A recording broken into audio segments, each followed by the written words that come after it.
All right. All right. Peace, peace, black family. Welcome. Let me know if y'all can hear me. For those coming in the room, let me know if y'all can hear me. Let me know if I'm clear and I'm coming in nice and crisp. Crisp. Last week I did a lecture on conditioning, and Instagram didn't let me save it. And there was a lot of jewels dropped in that lecture. And so people have been asking me since last week, can you do it again? Can you do it again? And I was going to make it into a YouTube video, but then that's too much editing and things like that. And sometimes, I'm not going to lie, I flow better when, I'm live, all right? So with that being said, we're going to go ahead and do the lecture again. Okay, so if you heard it, you're more than welcome to stay. I'm going to introduce new information. So, there's no need for you to leave if you heard it before, but we're going to do it again. We're going to talk about conditioning, and we're going to talk about social amnesia. We're going to talk about a few different things in this. And let me know if I'm clear. If I'm coming in nice and clear, give me a thumbs up. Let me know if y'all can hear me.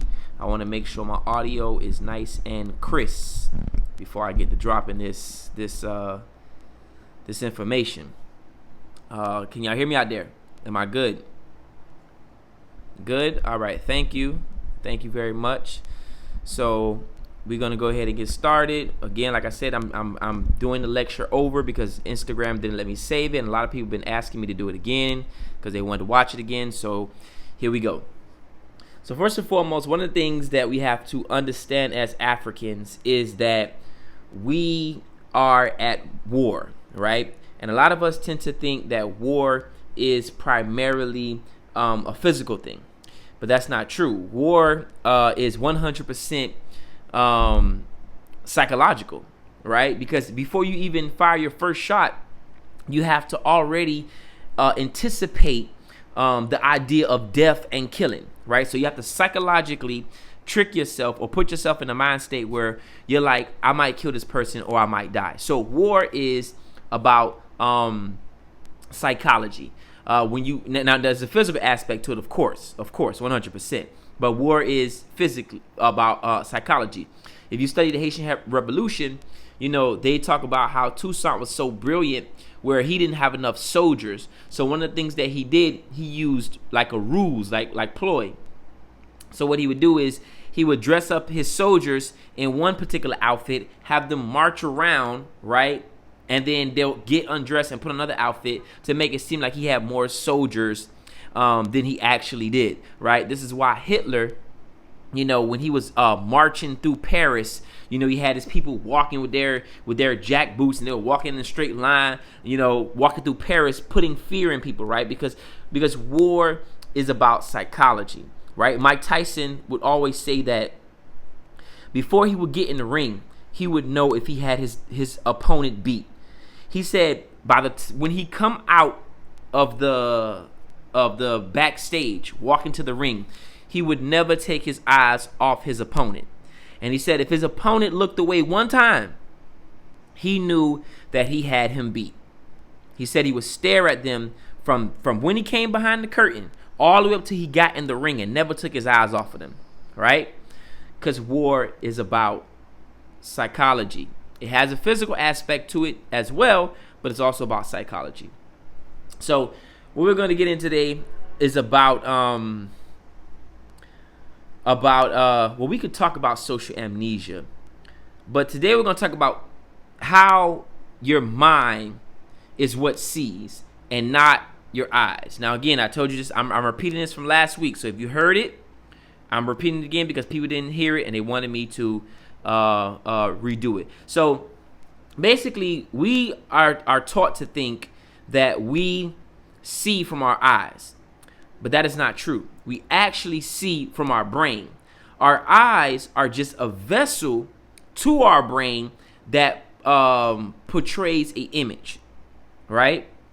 So your eyes are just the vessel. They're just the tunnel to your brain. Your brain is what sees. This is why, you can tell somebody, hey, do you see that? You see that squirrel over there? And they're like, where? I don't see the squirrel. And you're like, the squirrel right there is right between the garbage can, Look down, right there by the grass. You don't see it? Right there, man.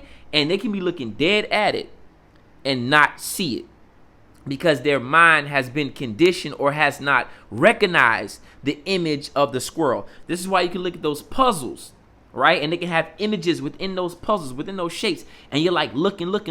And the person's like, you don't see it yet? And you're like, nah, I don't see it. They're like, look, what you're looking for. And then you like, oh, I see it, because not because your eyes don't see it, it's because your brain hasn't recognized it as of yet, what you're looking for, right? This is why we have to often describe people.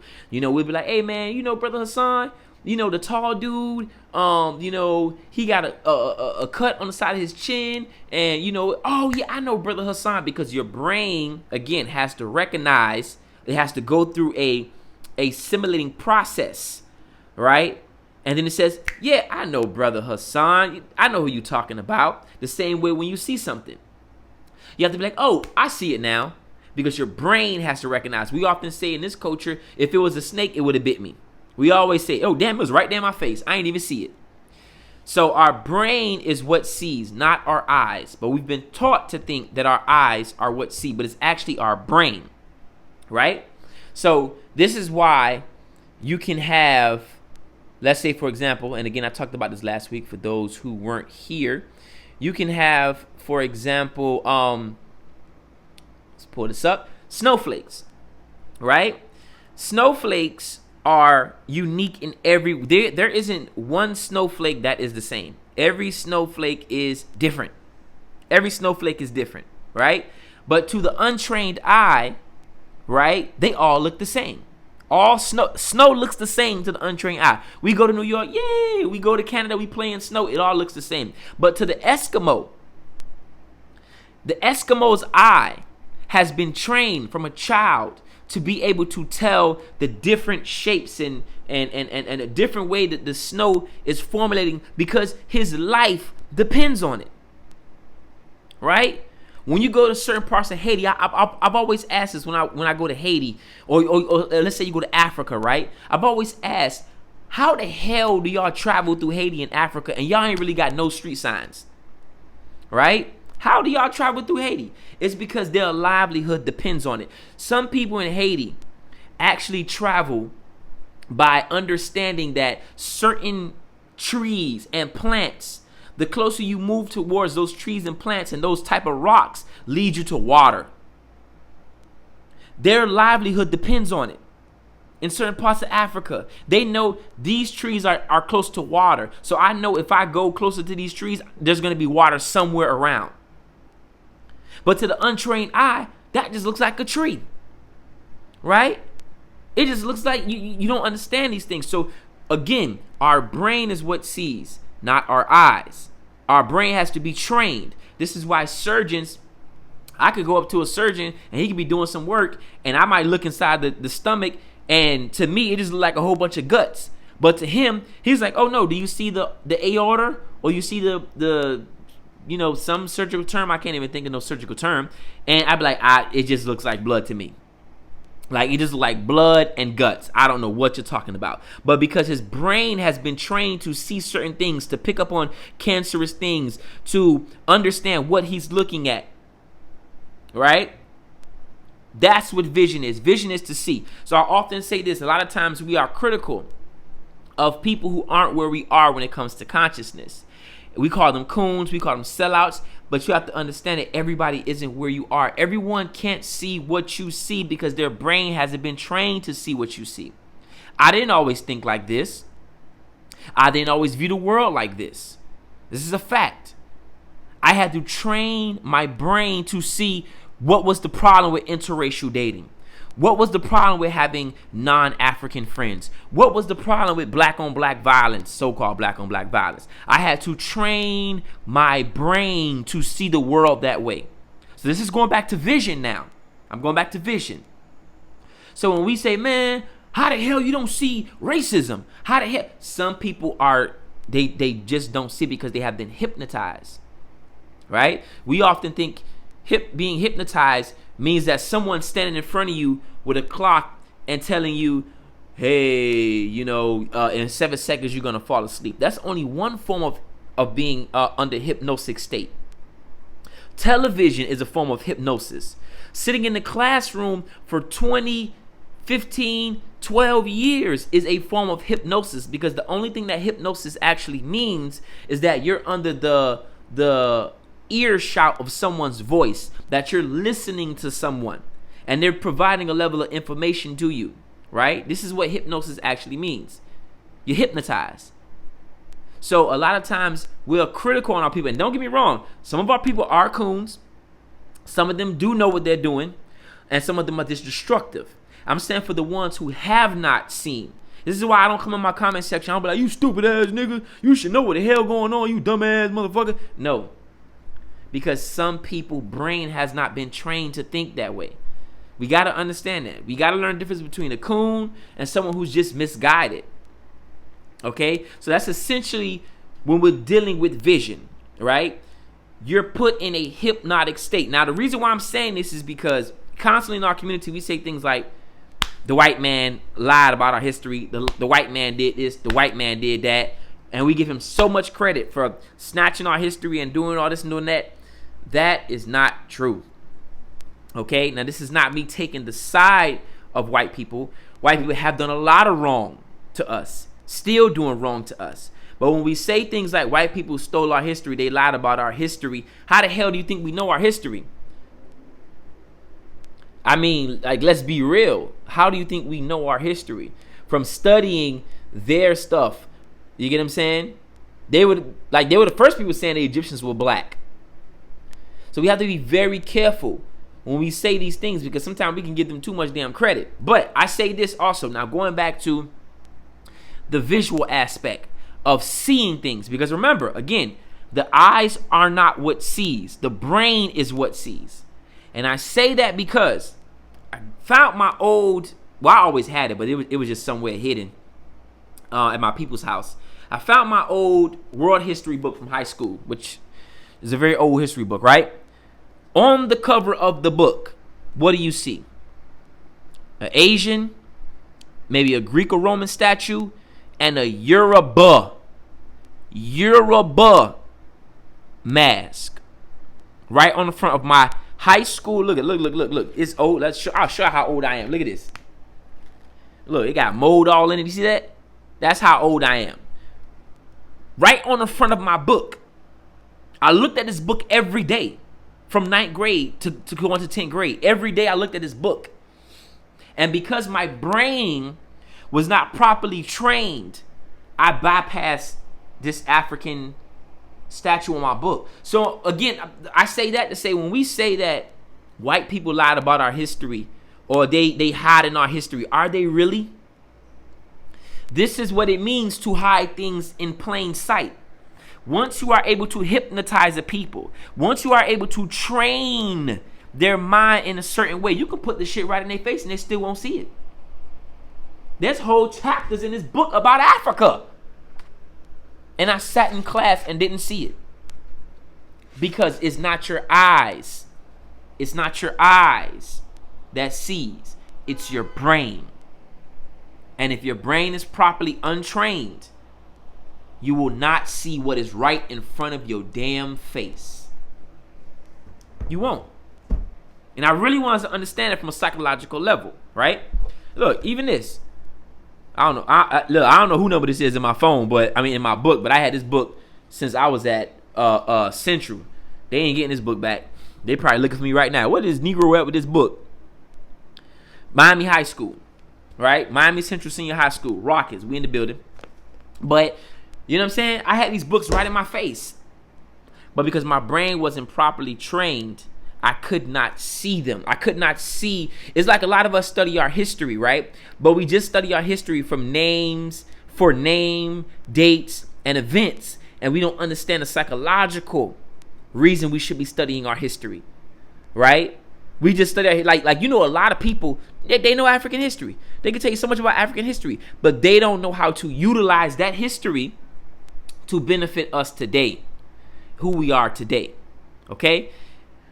Another thing we must understand is that everyone affected by a situation is not going to react to that situation the same way. Europeans European psychology is not based off of determining a people's behavior, but creating a people's behavior. So a lot of times we think that psychology is supposed to tell you why somebody is the way that they are.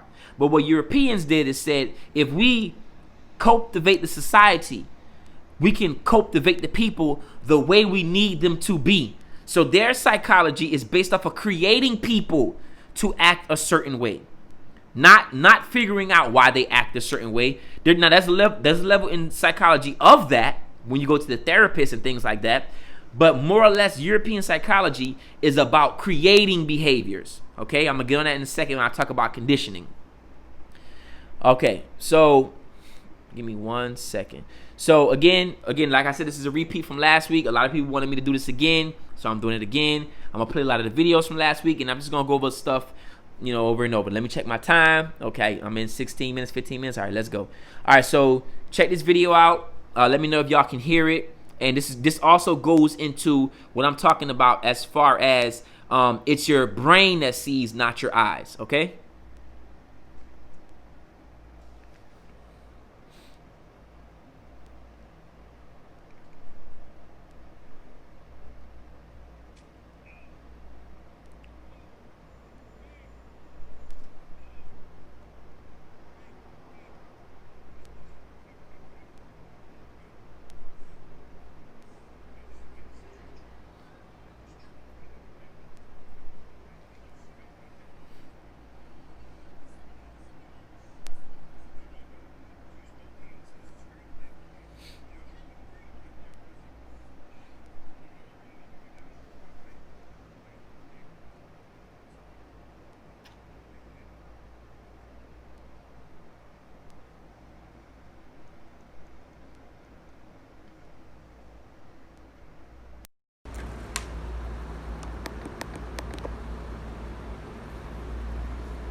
Okay, hold on.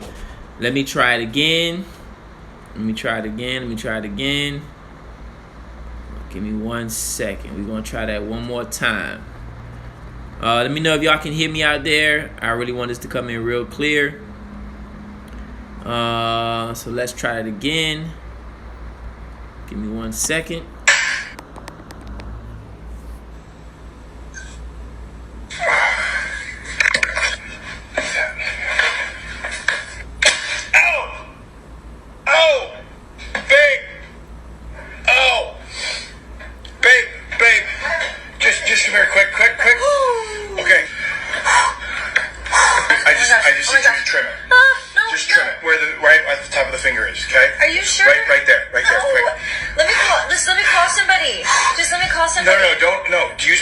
Because it's very thick. Okay, no. Down a little bit further. Down there. It's gonna hurt.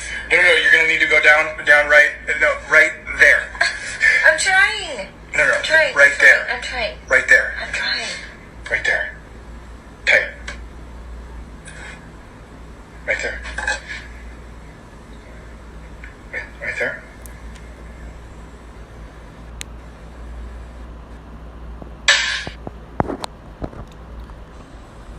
Okay, so this goes in to what I was saying about it's the brain that sees, not the eyes. If you notice, the woman was looking dead at the man remove his hand and put his hand back in, but her brain yet did not register what was taking place because she came into a traumatic situation and she was shocked. She was nervous. She was scared, right? So he was able to put his hand under there, take his hand back out, even point at the thing and say, no, put it right there. Put it right there. Because it's not your eyes that see. It's your brain. And so if you watch the video, you can actually see when she begins to register, you can see her brain working. She's like, wait, what the hell? Her brain is realizing, right? And this is essentially what it means to be conscious. what it essentially means to be woke. You come out of your stupor. You come out of your hypnosis. You begin to see the world differently. This is why, and I don't believe in the Bible, but this is why in the Bible you have the Adam and Eve story, where the snake represents knowledge in ancient African culture. You got to understand this. The snake represents knowledge. And so the snake tells Adam and Eve, if you eat that tree, you will become like God. You will know right from wrong, right? You will begin to realize things. You will see things. But God, being a hater, he ain't want them to get that knowledge. So he was like, don't eat from that tree. But the snake, right, was like, nah, you finna be smart. You gonna know what's right and what's wrong. It's kind of the same situation with us as children. Nobody remembers when they were born. Nobody remembers nothing up until about maybe 2 or 3 or 4, right? And that's because your brain is not yet realizing things. You're living, you're alive, but you don't start realizing things until you get like 3, 4, 5, 6, and then memories become. That's because it's not your eyes that see, it's your brain, right? And then people have to tell you things when you're a child. Remember that time when you was 1 year old? You're like, nah, I really don't remember that. But if you say it happened, right? Because again, it's not your eyes that see, it's your brain. So we got to understand that some people's brain has been programmed. Some people are truly in a hypnotic state where you can go to school all this time and not even notice that there's a Yoruba mass on your book. Like I'm ashamed to know that this was my high school book, and I never noticed this because again, my brain was trained in a certain way. So I looked at this book every day, skipped school with this book, went to lunch with this book. You know what I'm saying? And never even noticed it. Never even paid attention to it. This is why Europeans can put libraries all through our communities, right? And then they say, well, we not hiding the truth. We put the libraries in your communities. Y'all just don't like to read. Y'all don't like to go. I mean, damn, you get what I'm saying? Basically, they organize your thoughts in a certain way. They organize your vision in a certain way. And then they can put all the resources in your face and you still not know how to use them and organize them because you have been hypnotized, because you have been put in a certain box where your vision, even when it's in front of you, is still blurry. This is why Africans, we have all the resources on the continent. The same thing, all the resources, but we can't get it together. This is why in America, all the resources, all the programs you need to be successful, but we can't get it together. In the Caribbean, same thing to some degree, but we can't get it together. It's because our eyes are not what sees. Our brain is what sees. And we have allowed people to program our brain to see and not see certain things. Well, they can put this shit right in front of our face and we not see it. Okay? And also, again, when dealing with the brain, we must understand that people react to things differently. There were some people who seen September 11 firsthand. They seen people falling from buildings, jumping to their death, right? Those people went home, ate a bowl of cereal, made love to their wife, and went to work the next day, and even watched the shit on the news, not affected. There were some people in South America who watched it on TV and still cannot get on a plane to this day. They are terrified and petrified of planes. So we must understand, because Europeans understand this, we are unique in a way where trauma affects us differently. We must always understand that trauma affects us differently. Someone who's seen the World Trade Center firsthand might not be affected. Someone who watched it on TV might be affected. That's just how the brain works. Europeans have mastered this and understood this for so long. So now we're going to move into the portion of conditioning, right? We're going to talk about conditioning. We talked about the conditioning of our eyes, how our brain has been conditioned to see certain things. Now we're going to go into personality conditioning, right? Okay. So, okay. All right, that's later. We're going to leave that for later. We're going to go into personality conditioning. Okay, so one of the things, again, like I was saying earlier about how how Europeans understand about programming people through the society, right? That's one of the biggest things that they are big on. Psychology for them is not about determining personalities, but creating personalities, right? Right here in my psychology book, okay, there's a chapter that talks about learning. What is learning? And they talk about cognitive learning, social perspectives, and they also talk about conditioning. Classical conditioning, to be precise, right? Because a lot of us think that our personalities are just our personalities. A lot of us think that what we do is just what we do. A lot of us think that we like what we like and we are the way we are because that's just who we are, right? And that is the furthest thing from the truth, okay? So right here in this photo, I'm gonna have to break this down because y'all probably can't see all the letters and everything. Right here in this photo, right? Right here in this photo, you see a woman. Hold on. You see a woman with a balloon, and with the balloon, what she's basically doing is she's holding a needle to it, and she's holding the balloon, and she's about to pop it. But what they realize, because it's a psychological test, what they realize is that people in the classroom were already bracing for the balloon to pop. They were already already their bodies were already bracing for the balloon to pop. Let me see if I can give you a full screen. Hold on. All right, hold on. Okay, so this is the photo right here. Okay, so you see that? So she's holding it, and she's about to pop it. But before she does that, she basically, she's about to poke it, and the classroom already is about to react. That is because we have been conditioned, because we know what's going to come next. A loud pop. We know what's going to come next. It's going to go pow. And then the classroom is going to be loud. So our brain is already preparing for that impact, for that noise, right? This is classical conditioning. That the way you shape people's thoughts. This is going back to this whole Skinner's box, right? Where they take the rat and they put the rat in a box. Now, rats are very repetitive. They do the same things every day. And so what Skinner wanted to see is that if he can break the repetitiveness of a rat and have the rat do things that they never done before. So basically, I'm going to have this rat who is very repetitive. I'm going to have this rat now ring a bell when he wants to get something to eat. I'm going to have this rat pull this lever when he wants something to drink. I'm going to break this rat. Now, how do they break the rat? They break the rat through negative and positive reinforcements, meaning that when the rat does what he's supposed to do, he gets that treat. When he doesn't do what he's supposed to do, he gets a shock. And that rat, who is very repetitive, begins to learn now, this is what will happen if I don't fall in line with the program, right? This is very important to understand. It's very important to understand. Follow me here where I'm going with this.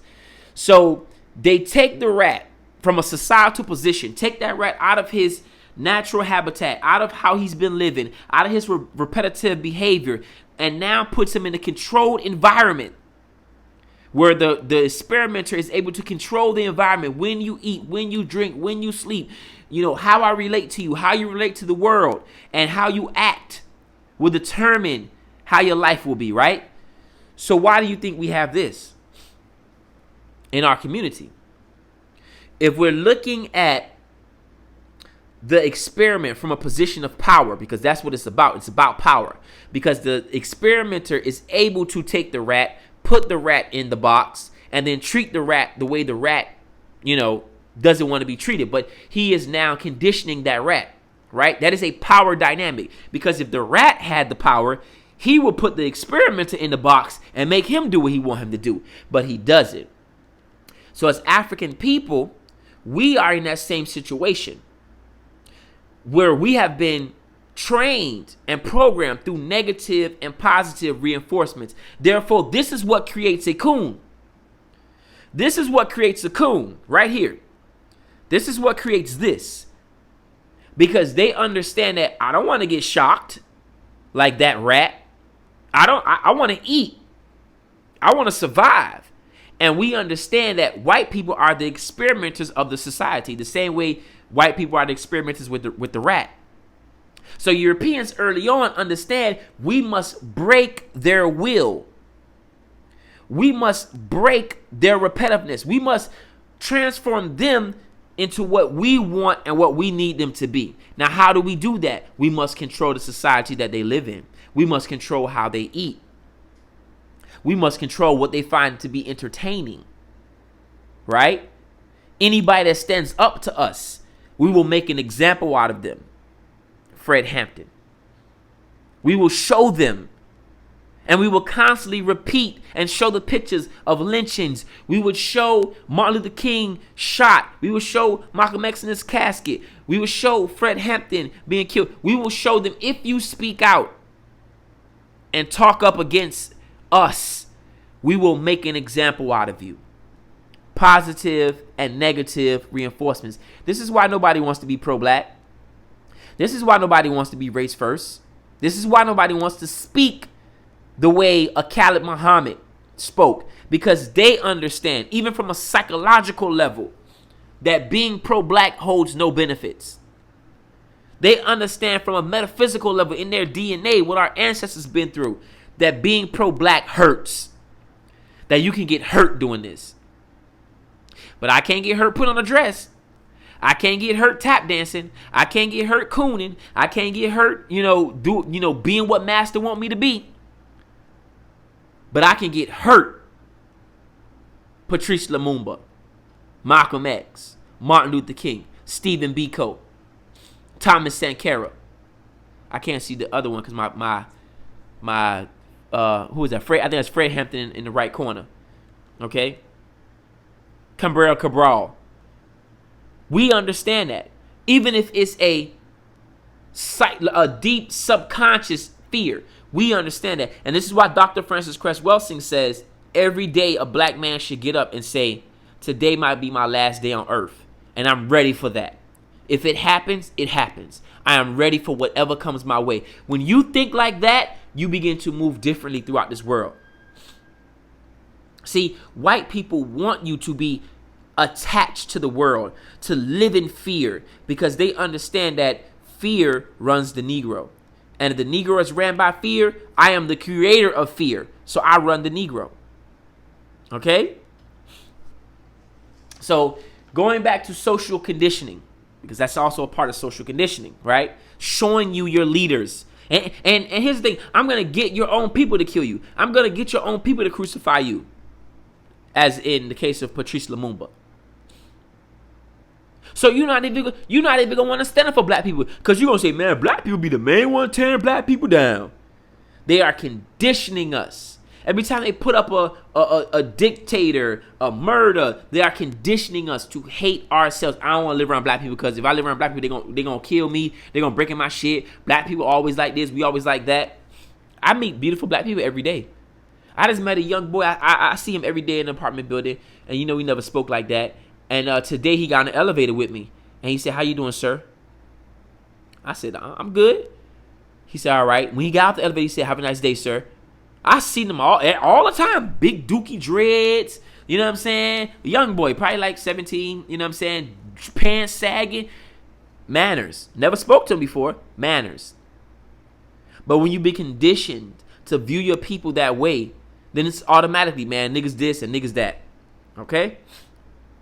So, dealing with classical conditioning again. How do you get a lion to jump through a hoop of fire? How do you get a lion to risk their life for your entertainment? You have to condition them. If you want this food, jump through this hoop. If not, I'm going to hit you with this whip. Conditioning. When they start enslaving Africans, they were coming up with, they were testing all this stuff out on us. How they condition us. Starting with funerals, chopping our legs off, letting other slaves see, hey, you're going to get your feet chopped off. You're going to get your ear chopped off. That is conditioning. Okay? Up until this day now, they still show us. And we actually, reverberate it within our community. They show us all the time. Look what happened to Trayvon. Look what happened to this person. Look what happened to that person. That is classical conditioning. Okay? Classical conditioning. Now, I want y'all to listen to this. Last week it didn't play. Hopefully it plays today. But wait, first before we get on that, remember I was saying how the mouse is put in a controlled environment, right? And that's what creates the conditioning. Africans, no matter where you are in a controlled environment, because we know Europeans, okay, control economics, education, entertainment, labor, law, politics, religion, sex, war, and healthcare. Okay? So no matter where you are being conditioned just like the rat, and you live in a controlled environment. This is in Africa. This is a photo in Africa. Okay? Because a lot of us think, oh man, we're going to run to Africa, everything going to be all good. The European has turned the whole world into a big ass plantation. Okay? The European has turned the whole world into a big ass controlled environment. I control when you eat. I control your politics. I control everything about your society. And when I feel that your society is not going the way I want it to go, I'm going to get involved in your politics and overthrow your government. And that's going to unstable your economy. And then I'm going to come in after I condition you as your savior.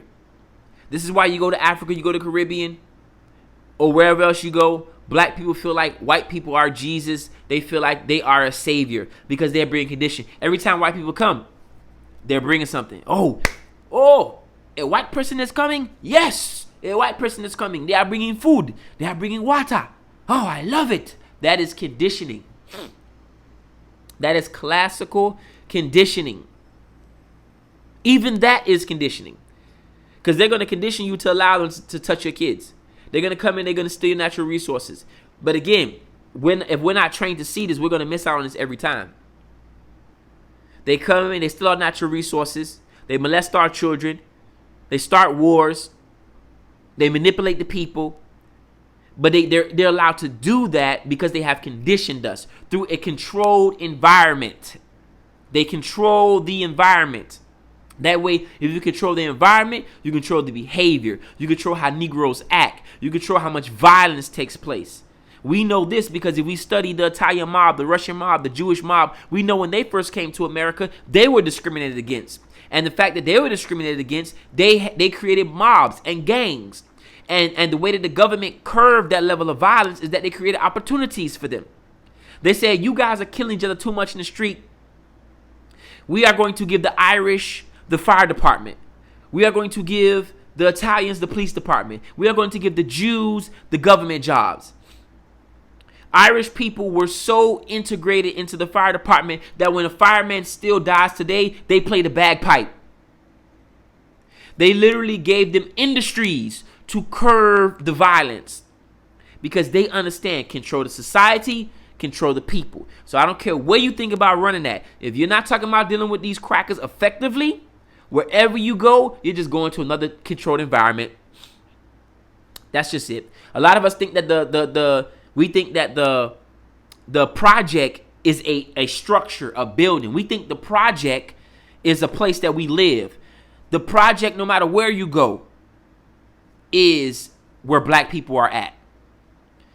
The project has been ingrained in us. This project thinking.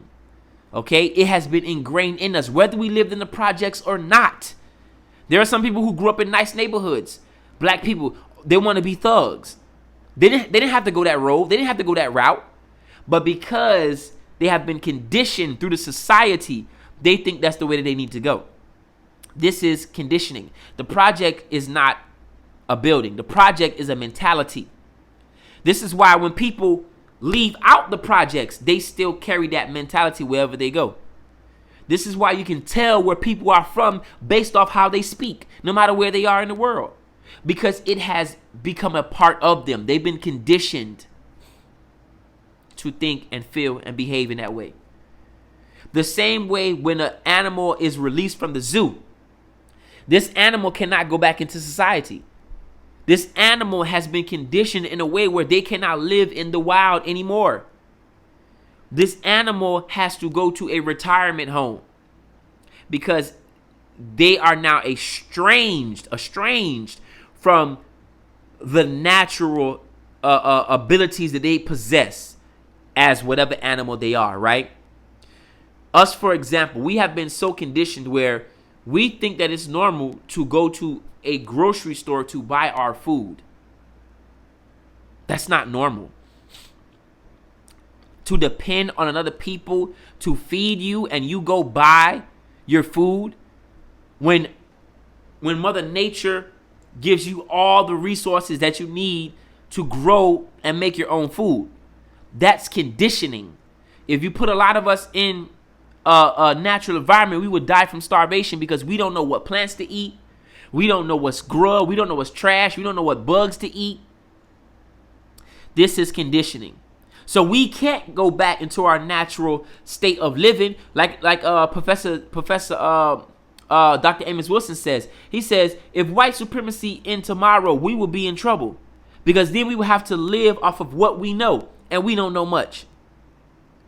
As Dr. I forgot the brother name, Dr. Clark says, he says, the only thing that black people produce is sweat. That is the only thing that we produce, sweat. We don't produce anything. We don't manufacture anything. The only thing that we produce is sweat for other people. Okay, moving on because I got about 15 minutes and I actually want to save this live. So again, we must take out of our mind that we think that the projects is a building. The projects live inside you. There was an old Murphy Lee line. The dude from, I forgot what group he was, the Lunatics. He said, you could tell by the way I walk, I ain't from around here. Probably couldn't tell because I ain't walking nowhere. Well, what does that mean? Right? That means that the way he walks, the way he thinks, the way he talks, the way he says his R's, boy, you're dirty. The way he speaks comes from the conditioning that he has been introduced to. So moving forward, we're going to go ahead and go. Okay, so last week y'all said this didn't work. We're going to try this again. Y'all can hear this. Especially with new customers, we get calls about a rat infestation. If you understand the biology of rats, you know they are neophobic, meaning they are afraid of new things. They really like using the same pathways, going to the same food source and the same water source, and hanging out in the exact same spot day after day after day. This can be used against them in order to find where they are coming from. Especially with new customers, we get calls about a rat infestation. If you understand the biology of rats, you know they are neophobic, meaning they are afraid of new things. Okay, let's deal with that for a second. Again, this is why the projects are called the projects. This is why they call the women hood rats. Because the first experiments dealing with conditioning started with these rats, right? And they understood that the rats' biology, like he said, was neophobic. Now, this came from me watching a commercial, but let me make my point very clear. Hold on.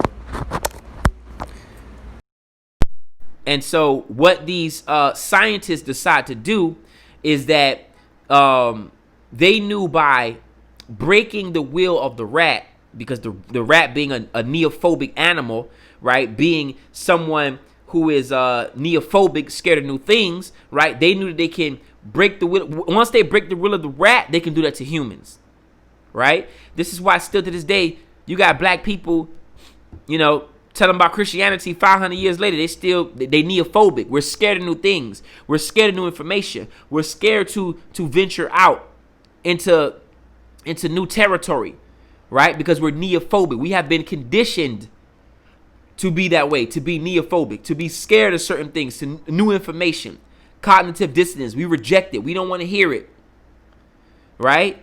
Europeans understand that. And what did the pesticide man say? He said this can be used against them. This can be used against them. The fact that they're so neophobic that you can find out where a rat living, where a rat hiding, and you can plant poison, you can catch them. Control the environment. Europeans understand that. Control the environment. If we're really talking about African liberation, we have to control our environment. Meaning we have to set up systems of negative and positive reinforcements where we begin to punish off-code behavior from African people. That is the only way to get control of your society and of your people. When you begin to punish black people Whether it be family members, hey, I ain't messing with you no more. Nah, you can't hold no money because you a coon. Nah, you can't come over here because you a coon. We have to punish people. This is how they created us to be coons, through that punishment mechanism. Okay. All right. So I don't think I'm gonna have time to go to the last portion of the lecture. I might do that a little later. That's going to be the Peter Pan part. I'll get on a little later. But I just want to close out and make sure we are all on the same page when it comes to understanding conditioning and psychological vision. Understanding that we don't see with our eyes, we see with our brain, and our brain has a form of recognition. And so if your brain hasn't been programmed to see certain things, your brain won't be programmed to recognize certain things. Like there are some people, like let's say for example, snake catchers. Snake catchers, their brain has to be programmed to see different lines and different spots on snakes to determine if that snake is poisonous or not. Right? But me, I was looking like, man, that's a snake. And the person's like, no. You have to look at this line right here, because when that line goes this way and the red is on top of the orange, then that means he's poisonous. But if the orange is at the bottom, then that is vision. That is psychological vision. Being able to see things, training your mind to see things. Okay? And that's why we have to not only help our people see certain things. That's why when people be in my comment, they be like, I don't get it, Brother Hassan. I don't get mad at them. That's why I be like, this is the building process. When people say, I don't get it. Now, if they come up there trying to coon and be like, man, this is stupid, blah, blah, blah, blah, that's different. But some people, when they be like, explain this to me, I don't understand the caption. It's because their brain hasn't been conditioned to see what they're looking at, to understand what they're looking at. The same way I looked at this book all through high school and didn't notice African mass was up there. You see what I'm saying? So when people be like, man, I don't get it, you can't get mad at them. You can't get mad at them because they don't understand it. I got 15 minutes. I could try to squeeze the last part of this lecture in, but I think I'm going to save it because I don't want this to get cut off. I really don't want this to get cut off. I really want to save this and put this on YouTube, and I want people to see this because a lot of people was asking me to redo this because they didn't have a chance to see it last week, and Instagram didn't let me save it. So this week we're not playing. We saving this video. Okay, we definitely saving this video. So I thank y'all for joining me on this live. I truly appreciate y'all. Today we dealt with psychological vision. We dealt with conditioning and all the aspects of conditioning. Well, not all the aspects of conditioning, some levels of conditioning. And I used my psychology book, which I'm probably paying student loans on that still to this day. They ain't getting their money because I ain't going back to school. But yeah, so with that being said, man, I appreciate y'all. I'm going to go ahead and save this video, and I'll probably go live later on because I got some things I got to do. So I'll go live here later on and do the second portion of the lecture. And I just thank y'all. I appreciate y'all, man. Until next time, think black, stay black, love black, support black, and that's real African black power. Now let me go ahead and save this live.